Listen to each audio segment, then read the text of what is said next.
તો હેલો મિત્રો, અત્યારે અહીં બહાર બધા બ્રેડ કાપવાનું ચાલુ થઈ ગયું છે. તો જો આ બધા બ્રેડ કાપે છે.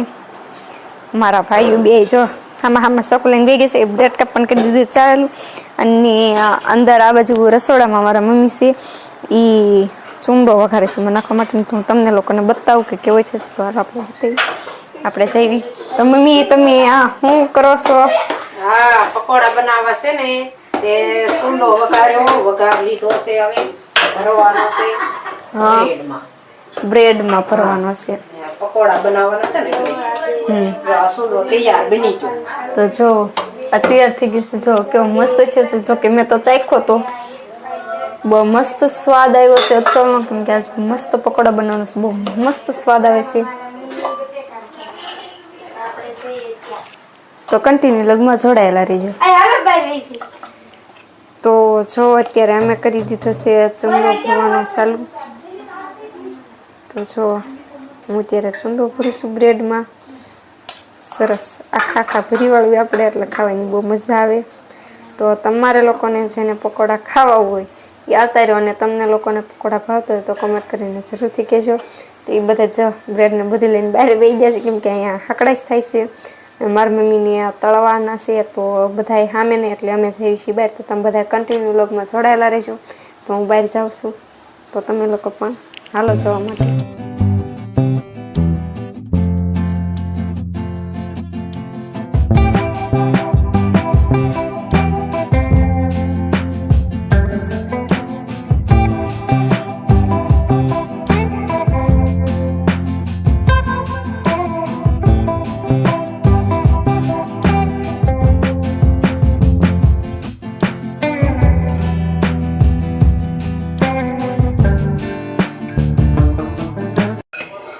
ચટણી બનાવી છે પકોડા રે ખાવા.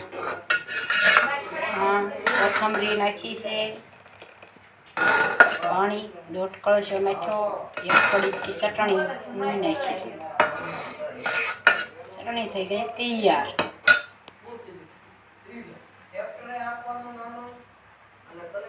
રેડી બની ગઈ. તો જો અત્યારે મેં અને મારા મમ્મીએ બે કરી દીધું છે પકોડા તળવાનું ચાલુ.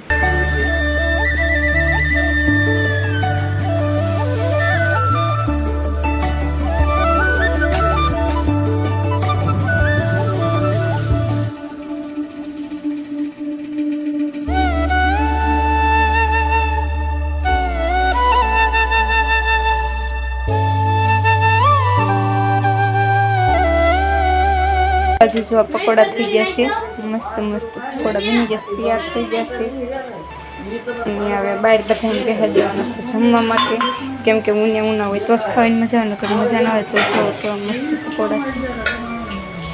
તમારા લોકોને કોઈને ખાવે તો અત્યારે પકોડા તૈયાર થઈ જશે. ને આ બાજુ તૈયાર થશે. તો જો આ બાજુ બને છે.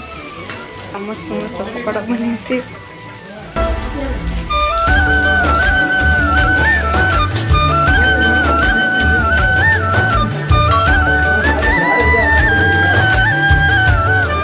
આ બાજુ મારી બેન જો પીરહવા મળી છે. બધાને જમવા માટે બેહાડી દેવાના છે. મારા પપ્પાના ફ્રેન્ડ ની એવા છે, મારા ફૂઈ એવા છે, બધા બેહાડી દેવાના છે. તો જોવો અહીંયા બધા જમવા માટે બેસી ગયા છે. પકોડા ને એવું ખાય છે. જોવો જોવો પકોડાની મહેફિલ ઉડાવે છે બધા. જોવો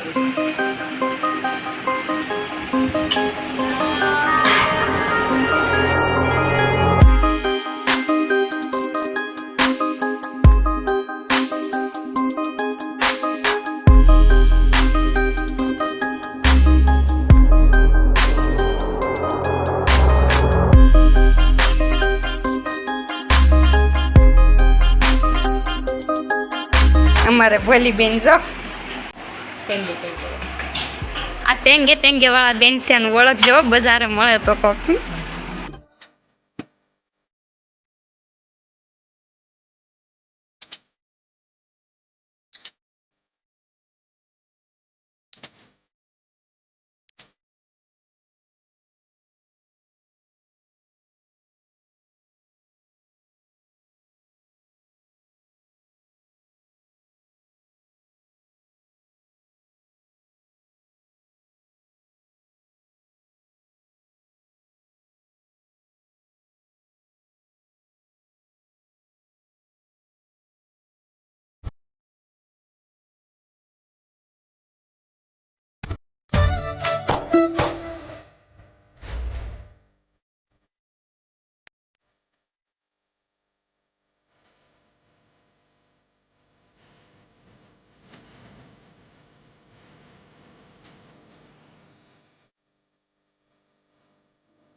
મિત્રો અત્યારે જો કે હું ઘરે આવ્યા છે, પણ પહેલાં તો હું ક્યારના બી આવ્યો હતો, પણ હું મંદિરે ગયો હતો. જે તમે આગળ વિડીયોમાં જોયું છે, મંદિરે ભજન છે એટલે હું ભજનમાં ગયો હતો. પણ હજી વાર હતી એટલે થાકી જતા ને એટલે એવું હતું એટલે સુવા માટે ગયો હતો. બાકી આ તો જો આવીને સુઈ ગઈ છે અને આવીને કંઈ વિડીયો શૂટ કર્યું નહોતું, પણ હું અત્યારે હું આવીને વિડીયો શૂટ કરું છું. બાકી આજનો વિડીયો તમને કેવો લાગ્યો ને અમારા ગામનો મેળો કેવો લાગ્યો છે, જે મિની સોમનાથ કહેવાય. જો કે કહેવા કંઈ કહેતા તો નથી, પણ આ તો હું કહું છું કે મિની સોમનાથ જેવો અહીંયા પહેલાં સોમનાથ અમારી બાજુમાં છે તે સોમનાથ છે, એટલે હું અમારા ગામમાં કહું છું મિની સોમનાથ જેવો મેળો ભરાનો છે. બહુ આમ લગભગ આમ જાજી જગ્યા નથી એટલે ચગડોળ એવું નથી આવતું, બાકી ચગડોળ એવું બધું આવી શકે, પણ એવું કંઈ નથી આવતું. થોડી જગ્યા નાની રહે ને એટલે એવું છે ને મિની સોમનાથ કહેવાય. બાકી સોમનાથ મહાદેવનું મંદિર આવેલું છે અમારા ગામમાં. અને આજ મેળો તો બહુ જોરદાર હતો, લગભગ 5-6 હજારની આજુબાજુ આજ વસ્તી વહી ગઈ હતી. તો તમને મેળો કેવો લાગ્યો તે જરૂરથી કોમેન્ટ કરીને કહેજો ને. અત્યારે હું આવ્યો છું ઘરે, તો આજનો વિડીયો તમને કેવો લાગ્યો તે જરૂરથી કોમેન્ટ કરીને કહેજો. અને આજનો વિડીયો બસ અહીંયા જ પૂરો કર્યો છે. તો આજનો વિડીયો કેવો લાગ્યો કોમેન્ટ કરીને કહેજો, અને આ વિડીયોને લાઇક, શેર અને કોમેન્ટ કરવાનું ભૂલતા નહીં. કોમેન્ટમાં બધાએ હર હર મહાદેવ લખી દેજો અને જય સોમનાથ મહાદેવ લખી લેજો. તો આજનો વિડીયો બસ અહીંયા જ પૂરો કર્યો છે, અને હવે નેક્સ્ટ ધમાકેદાર બોક્સ સાથે મળશું. ત્યાં સુધી બધાને bye bye, Tata, take care અને ગુડ નાઇટ. અને આ સબસ્ક્રાઈબ કરતા જજો.